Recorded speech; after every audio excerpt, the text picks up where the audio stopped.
Barchester Towers. Barchester Towers, published in 1857 by Anthony Trollope, is the second novel in his series known as the Chronicles of Barsetshire. Among other things, it satirises the antipathy in the Church of England between High Church and Evangelical adherents. Trollope began writing this book in 1855. He wrote constantly and made himself a writing desk so he could continue writing while travelling by train. Pray know that when a man begins writing a book he never gives over. He wrote in a letter during this period, "The evil with which he is beset is as inveterate as drinking, as exciting as gambling."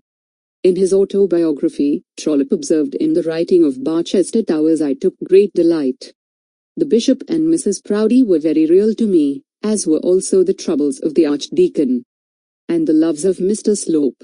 When he submitted his finished work, his publisher, William Longman, initially turned it down, finding much of it to be full of vulgarity and exaggeration.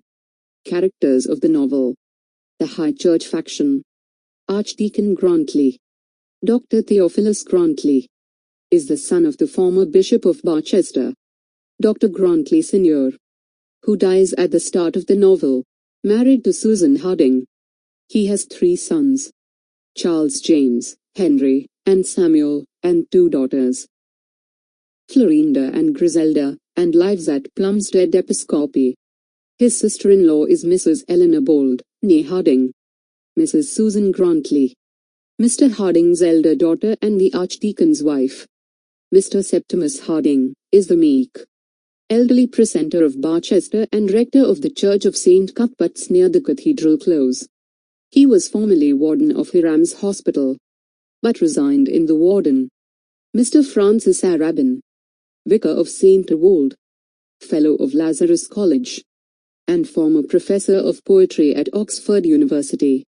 He is a former follower of John Henry Newman and adheres to the High Church faction of the Anglican Church.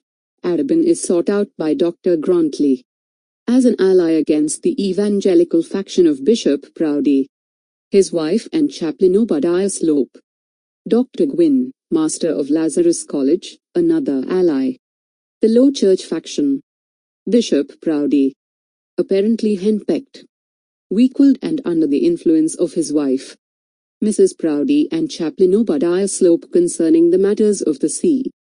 Mrs. Proudie, a proud, vulgar, domineering wife, who promotes evangelical causes such as Sunday schools and is adamant in eliminating high church rituals. Mr. Obadiah Slope, a wheedling, oleaginous chaplain who has much influence over Bishop Proudie. Midway in the novel, Slope decides that he will marry Mrs. Eleanor Bold, née Harding, formerly Mrs. Proudie's ally. He comes into conflict with her over the wardenship of Hiram's Hospital and she regards him as a traitor. The narrator speculates that he is a lineal descendant of Dr. Slope from the novel Tristram Shandy. He has been described as a major sycophant, epitomizing the lick-up kick-down sycophant fawning with the powerful, tyrannical with subordinates. Plot summary: Barchester Towers concerns the leading clergy of the cathedral city of Barchester. The much-loved bishop having died, all expectations are that his son, Archdeacon Grantley, will succeed him. Owing to the passage of the power of patronage to a new prime minister, a newcomer, the far more evangelical Bishop Proudie, gains the see. His wife, Mrs. Proudie, exercises an undue influence over the new bishop, making herself as well as the bishop unpopular with most of the clergy of the diocese. Her interference to veto the reappointment of the universally popular Mr. Septimus Harding, protagonist of Trollope's earlier novel, The Warden as warden of Hiram's Hospital, is not well received, even though she gives the position to a needy clergyman, Mr. Quiverful, with 14 children to support.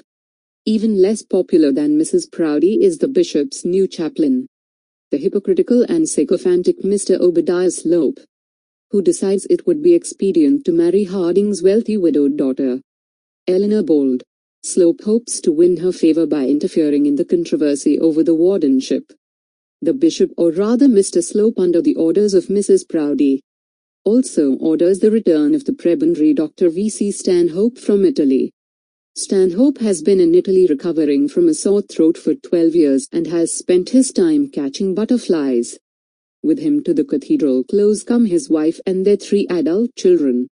The younger of Dr. Stanhope's 2 daughters causes consternation in the palace and threatens the plans of Mr. Slope. Signora Madeline V.C. Neroni is a disabled serial flirt with a young daughter and a mysterious Italian husband, whom she has left. Mrs. Proudie is appalled and considers her an unsafe influence on her daughters, servants and Mr. Slope. Mr. Slope is drawn like a moth to a flame and cannot keep away.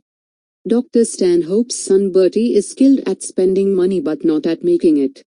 His sisters think marriage to rich Eleanor Bold will help. Summoned by Archdeacon Grantley to assist in the war against the Proudies, and Mr. Slope is the brilliant Reverend Francis Arabin. Mr. Arabin is a considerable scholar, Fellow of Lazarus College at Oxford, who nearly followed his mentor John Henry Newman into the Roman Catholic Church. A misunderstanding occurs between Eleanor and her father, brother-in-law, sister and Mr. Arabin, who think that she intends to marry Mr. Slope, much to their disgust. Mr. Arabin is attracted to Eleanor, but the efforts of Grantley and his wife to stop her marrying Slope interfere with any relationship that might develop. At the Allerthorn Garden party held by the Thorns, matters come to a head. Mr. Slope proposes to Mrs. Bold and is slapped for his presumption. Bertie goes through the motions of a proposal to Eleanor and is refused with good grace, and the Signora has a chat with Mr. Arabin. Mr. Slope's double dealings are now revealed and he is dismissed by Mrs. Proudie and the Signora. The Signora drops a delicate word in several ears, and with the removal of their misunderstanding, Mr. Arabin and Eleanor become engaged. The old dean of the cathedral having died, Mr. Slope campaigns to become dean, but Mr. Harding is offered the preferment.